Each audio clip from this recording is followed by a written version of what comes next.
Hello and welcome back to another episode of Vintage Glamour. I'm your host, Host-Key Michel, and welcome back to the show. So what's going on, everyone? I'm very happy to be back here with you all for another episode. And on today's episode, we are going to be diving in and talking all about the Met Gala. All about the Met Gala, y'all. So the topic is called The Disappointing Met Gala 2021, The Looks and the Controversy, because there was a bit of controversy and we got to talk about it.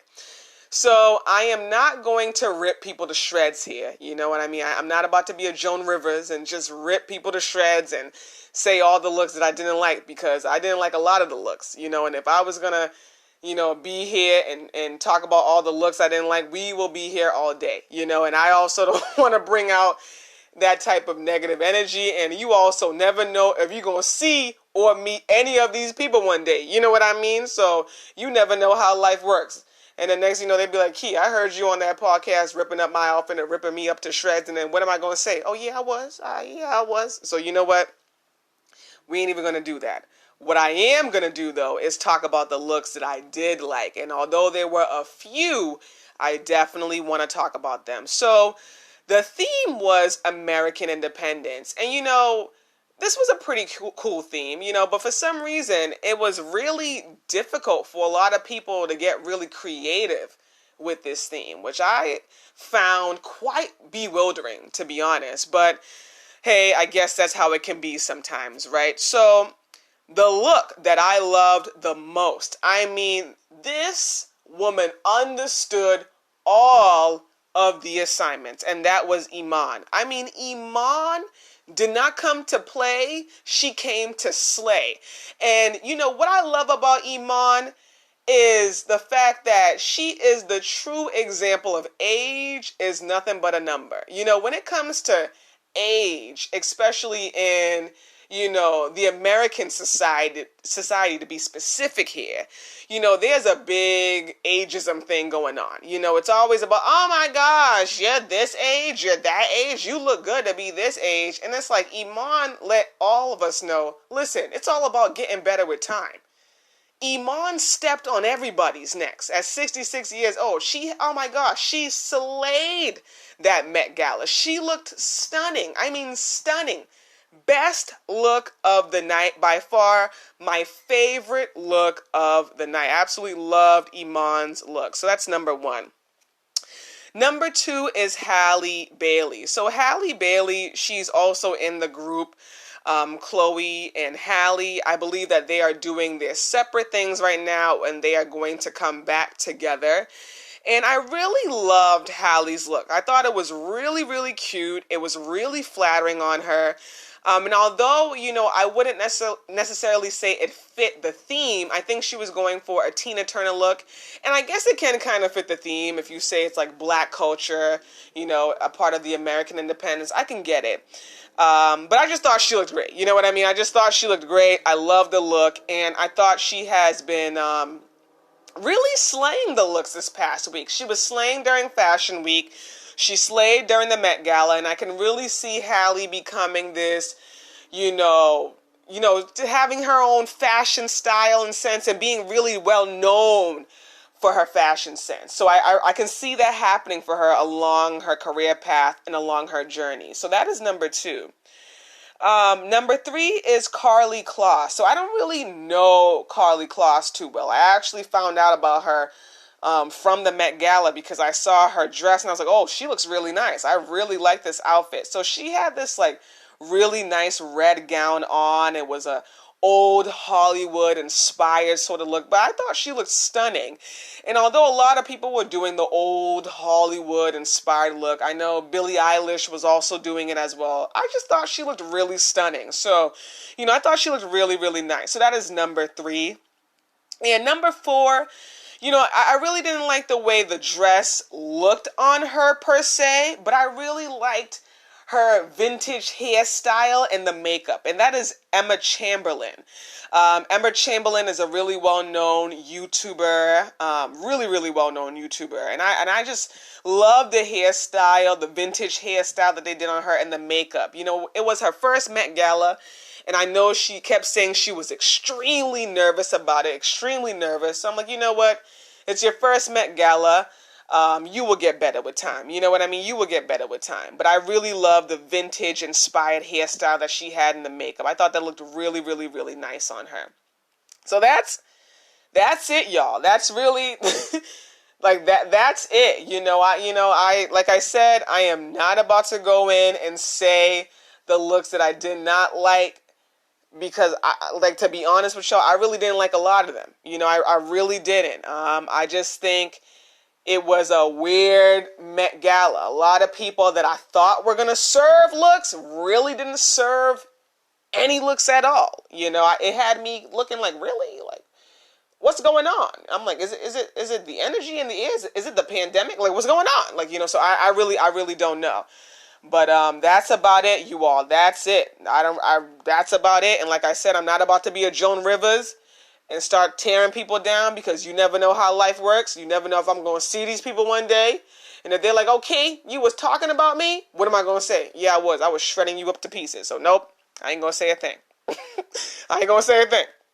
So let's move on to the controversy. So a lot of people were kind of bothered by the fact that, since the theme was American independence, they felt as though a lot of the people that attended the event should have worn more American designers. They were wearing, garments and outfits and dresses that were from European designers. A lot of Dolce & Gabbana, Louis Vuitton, a lot of European designers. There wasn't a lot of American designers, and a lot of people were saying, well, okay, isn't this American independence? Isn't this the theme? Wouldn't you want to represent American fashion and American designers? And honestly, I agree. I actually think that's a really, really valid point. I really do. And this was something that a lot of people were talking about on a lot of the fashion pages. They were just kind of like, wondering why weren't a lot of people wearing a lot more American designers. And, to be quite honest with you all, Europe is at the cutting edge of fashion. We have a lot of, major, prevalence when it comes to fashion in America, right? And we are known for fashion in America, right? At the same time, Europe is really at like the cutting edge, and so I understand why a lot of the people that attended the event felt like, if I'm going to come to this event and slay, I got to go to Europe and get my outfit. I got to go to Europe and get my outfit. At the same time, I definitely understand people, coming out and saying, okay, but isn't this American independence? Isn't that the theme? Why wouldn't you wear, an American designer? I think that's a very, very, very valid point. So the next bit of controversy I want to talk about, this was actually something I saw on Refinery29, the Unbothered page on Instagram. And the Unbothered page on Instagram is for Black millennial voices. And, so some people felt as though, since the theme is American independence, a lot of people felt as though where was the representation for the Black designers, the Black American designers? A lot of people felt as though, Black American designers were really excluded from this event. So as I was reading the comment section, because, there was a post that was posted on Refinery29, so after this episode, definitely head there and check it out.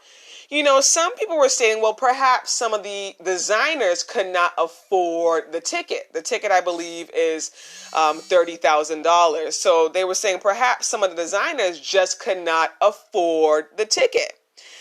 And, some people were like, no, I totally agree. I think it's ridiculous that they were excluded from this event. And then, there's a lot of performative activism going on. Then they want us to, feel like they're supporting Black people, but it's just performative activism. So a lot of people are also really bothered by the exclusion of Black designers at this event. But some people were actually like, okay, well, maybe they couldn't afford the ticket, or maybe they just didn't want to go. Not everybody wants to go to the Met Gala. Maybe they just did not want to go. So, my thoughts. I understand both sides. I definitely understand maybe they couldn't afford the ticket, maybe they didn't want to go, or maybe they just were being excluded from the event. To be quite frank, we all know, no matter what, race or ethnicity you are, that black people are excluded from the fashion field. There isn't a lot of representation for black people in the fashion field. You know what I mean? That's just a well-known fact. It really is. So, it could definitely be a bit of both, to be quite frank with you all. But at the same time, what came to my mind is that although, the black celebrities or the black people that attended this event, although they aren't obligated to wear outfits that were made by black designers, it would be nice if more of them did so, to bring out that representation. I feel like, it's really important for black people to represent black people. Of course, it's important for other races to do that as well, but it has to start with black people first, So, I mean, like I said, although they aren't obligated to do that, it would be nice. And I'm sure some of them did. I'm sure some of them did wear outfits that were made by black designers, but it wasn't everybody, and it also was not a lot of them, right? So it would be nice. And maybe, I don't know if they could do so, but maybe they could also invite a black designer that cannot afford to go, but would love to go to the event to get that exposure. That's just a thought. So, I absolutely understand why this was definitely controversial and why some people were really bothered by it, because, a lot of these brands, they do a lot of performative activism. That's very true. They do performative activism, but they won't really represent black people at all, But, before I go on a tangent about that, that is something that a lot of different industries do. Not just the fashion industry, a lot of different industries do that. And it is quite unfortunate. But the representation before it, it has to start with black people first before it starts with anybody else. And that is just my opinion on that. So before I wrap this episode up, I have a few announcements for you all. So the first announcement is I made a post, an article on the Key to Fashion website about how to become a guest on Vintage Glamour. A lot of people have been asking me, Key, how do I become a guest? I really want to become a guest on the show. And first thing, that is great. I'm really excited about it. And we are really aligned, you all, because I was thinking, I really want to get people to become a guest on the show. I really need to start doing that. And then all of a sudden, people have been coming to me saying, Key, I really would want to become a guest on the show. How do I become a guest on the show? So I made a post because there are certain steps that, you need to take before you become a guest on the show. So I made a post all about how to become a guest on the show. So even if you're someone that's like, I want to become a guest, I don't know, if I qualify, I'm sure you will. There are I literally have about nine different types of people that I would love to interview, or I would love to be a part of the show. So I'm sure you will see, out of the 9 that you fit somewhere out of the 9. You know what I mean? And also, if you're a little nervous, but you really want to do this, definitely jump out of your comfort zone and definitely do this. It will be a great conversation.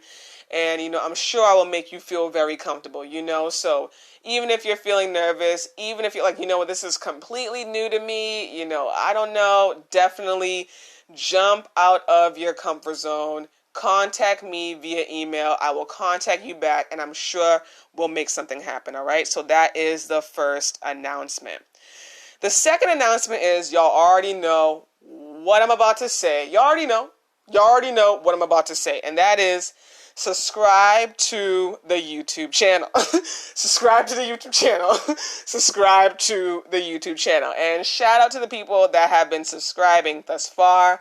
I am striving to build up that platform, you all. So, I am going to be, really redundant when it comes to telling you all to subscribe to the YouTube channel. And I know it can be very annoying when people tell you all to subscribe to their channels, but that is a platform that I am really striving to build. So I will greatly appreciate it if you all subscribe. And also, if you're just tuning into the show and you just tune into the show, but you aren't following Key to Fashion on the Instagram either, definitely follow Key to Fashion on Instagram as well. I would greatly appreciate it as well. So that is the second announcement. The third announcement is people have been asking me if I am still looking for guest writers, and the answer to that is yes. I am absolutely still looking for guest writers for the Key to Fashion website. I am still looking for guest writers. And what I'm going to do when people reach out asking to become a guest writer, I'm going to give you all a deadline moving forward. I was not doing that at all. And I realized me not doing that, there was a, there was a major lack of structure, a major lack of structure. So, I'm like, all right, I definitely have to give people a deadline, so that we have some structure here. You know what I mean? So I don't want you all to think, all right, let's say, life happens and you're unable to make the deadline, that it will be a big deal. You know what I mean? No, like I will be understanding about that, but I have to create a deadline so that we have some structure here, so that is the third announcement. And y'all, I'm definitely going to have to get some cranberry juice after this. Yo, I don't know. Something about talking for so long. Like, I think it's because, like, I tried to do this episode a few times before, and I, kept, messing up, or, the phone was acting up. So I think my voice is like, okay, girl, you got to make sure you have some cranberry juice on deck. And also, side note, you all, next time you go to the supermarket, get yourself some cran apple. Cran apple is my drink, but let me not digress on that. So the last announcement is share this episode and share any other episode that really resonated with you all. I know that you all have really been enjoying the episodes, which I really appreciate, and I really always try to think of really new, engaging episodes. This is just the first year of the show. We're actually about to make a year in October, which is really dope. So I know that the episodes and the show is only going to get better with time. I know that, and I have a lot of faith about that. So definitely share the episodes that have really been resonating with you all. I would, once again, greatly appreciate it. And that's about it, you all. That's all the announcements that I have. I also wrote some new articles, so definitely check out the articles that are up on the website. I know that a lot of people have been really enjoying reading the articles, and I think that's great. I still love to read articles as well. I know that a lot of people much rather video or even a podcast to get their information, right? Since we are in the millennial and Gen Z era, but reading and reading articles is still great when it comes to consuming knowledge and information, right? So there's still new articles that are up on the site, and there will always be new articles every single week, all right? So definitely head to the website even after this episode and check out the new articles that are up on the site. And also, I guess I have another announcement. Sorry about that. I have another announcement. I will be dropping new gems this Friday, and I actually think I'm going to start dropping gems on Fridays. I usually was dropping gems on Sundays, but I found that with Vintage Glamour and then dropping gems, it was just too much for me. And then I found myself having a stack of inventory that I needed to drop, but I was like, Vintage Glamour, so I'm like, all right, you gotta find a different day to drop gems. So I believe that I will definitely be moving forward with doing it on Friday. So that is the 24th, as I'm looking at my calendar right now. The 24th, I will be dropping gems. So with that being said, you all, thank you so much for tuning in to another episode of Vintage Glamour. And as always, I hope you all have a great one. Bye now.